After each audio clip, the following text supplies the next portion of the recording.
नमस्कार, मैं अनिल श्रीवास्तव, श्रमिक नेता बिहार।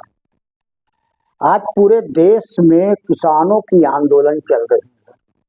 वह आंदोलन लगभग 20 दिनों से पूरी हो गई। आंदोलन जिन मांगों पर आधारित है उस मांग को पहले भी उठाया गया है, लेकिन सरकार उन मांगों को सुनने के बजाय या उसको लागू करने के बजाय सरकार अड़ी हुई है। अड़ी हुई नहीं है केवल, बल्कि शोषण भी उन किसानों पर, जुल्म व अत्याचार भी बड़े पैमाने पर किए जा रहे हैं। जो बात प्रकाश में आ रही है वह देखने में यह लग रहा है कि जगह जगह पर किसानों को दिल्ली पहुंचने में रुकावट पैदा किया जा रहा है।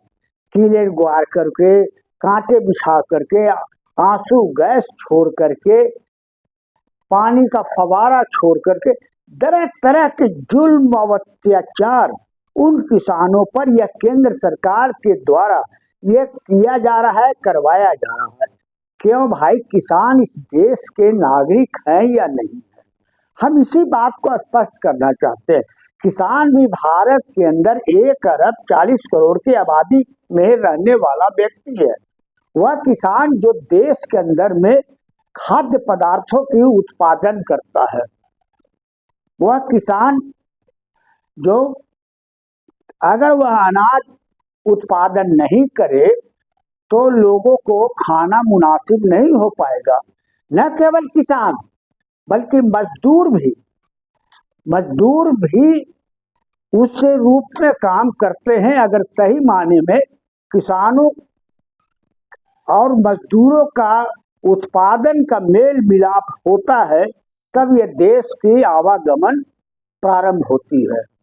देश के अंदर में शासन चलाने वाले नौकरशाह नहीं है, वे उत्पादन नहीं कर सकते हैं। सत्ता भले चला ले, नौकरशाही की तरह वह हुक्म दे सकते हैं, लेकिन ये 2 शक्तियां ऐसे हैं इस देश के अंदर में कि किसान और मजदूर उत्पादन करके मानव प्राणी के पेट को और मजदूर के द्वारा उत्पादन किया हुआ वस्तु को निर्यात करके वह जो है सो देश के आवागमन को चलाने में काम करता है।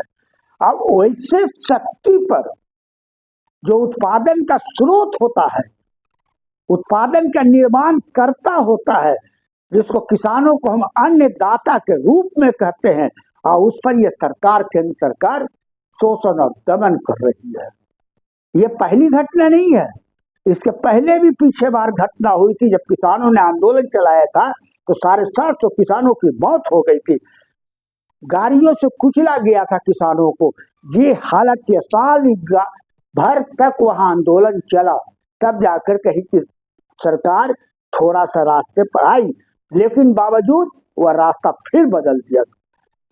इसलिए हम कहना चाहते हैं इस वीडियो के माध्यम से कि ये केंद्र सरकार की जो जुल्म और अत्याचार हो रहा है उसके पीछे कौन है। सवाल ये है कि आप अगर इस कौन को कौन पहचानेंगे, इंट्रोगेशन क्वेश्चन को कौन देखेगा। इसके पीछे धर्म, आरएसएस, बजरंग दल जैसे लोग और उसके मुखौटा में भाजपा के लोग हैं, जो नहीं समझते हैं कि किसान एक उत्पादन करता व्यक्ति है। किसान उत्पादन करता है या मजदूर उत्पादन करता है, वे ये नहीं समझते हैं। वे समझते कि मैं ही तो सबसे बड़ा शासन चलाने वाला हूँ। इसलिए हम यह बात स्पष्ट रूप से कहना चाहते हैं कि भारत की जनता, खास तौर पर 82 करोड़ जो गरीबी रेखा से नीचे लोग गुजर बसर कर रहे हैं, अगर ऐसे चीजों पर आप ध्यान नहीं दोगे, ऐसे अराजकता फैलाने वाले लोगों के ऊपर, ऐसे अंकुश लगाने वाले लोगों पर अगर आप ध्यान नहीं दोगे तो आप यह भूल करोगे। फिर देश के अंदर गरीब गरीबे रहेगा और अमीर अमीर बनता चला जाएगा। ये आपके सामने प्रश्न है, और उसी प्रश्न को हम समझते हुए आगामी किसानों का एक मार्च, रेल रोको आंदोलन है 10 मार्च को। मैं तो किसान हूं नहीं, मैं तो एक मजदूर क्लास में आया। हमारा बाप भी मजदूर था, ड्राइवर था, रेलवे के अंदर हम भी मजदूरों बहाल हुए, कुछ दिन चले, कुछ दिन फिर नहीं चले। इसलिए हमारे अंदर में जो मजदूरों का जो खून हमारे अंदर शरीर में दौड़ रहा है, इस नाते हम इस आंदोलन में 10 मार्च को रेल रोको आंदोलन में अगर गया जिले में किसानों का संगठन, चाहे वह किसी भी राजनीतिक दल का संगठन हो, जो किसानों के हितैषी की बात करता है, किसानों की मांगों को बात करता है, भाषण में नहीं व्यवहार में, जो ये गांधी मैदान में लोग चिल्ला चिल्ला के दिखाते हैं, कह रहे हैं या कहीं पर भी करे पूरे देश में, चाहे कोई यात्रा निकाल करके, अगर आपके अंदर यह भावना है कि इस आंदोलन को पीटने नहीं दें, इस आंदोलन को मरने नहीं दें और केंद्र सरकार को नाक धर के हम झुकवा दें, अगर सचमुच जो भाषण आप देते हो कि हम केंद्र सरकार को उखाड़ करके फेंक देंगे, हम बर्दाश्त नहीं करेंगे, उसका अब वक्त आ गया है व्यवहार में उतारने का। इसलिए हम सारे राजनीतिक दल के नेताओं से कहना चाहते हैं कि 10 मार्च को अगर आपका संगठन किसानों का है तो रेल रोको, गया जिले में, गया शहर में रेल रोको। अब मैं भी एक व्यक्ति मजदूर होने के नाते व्यक्तिगत आपके रेल रोको के आंदोलन में मैं पर्सनल साथ खड़ा रहूंगा, भागूंगा नहीं, ये मेरा वादा है। हम खुद खड़ा रहेंगे, आप जैसे नेतृत्व करोगे, ट्रेन को रोकोगे लाइन के पटरी पर बैठ करके, क्योंकि हमारा अनुभव बहुत है रेल रोकने में। मैं कई ट्रेनों को रोका, चाहे राजधानी हो चाहे कोई हो।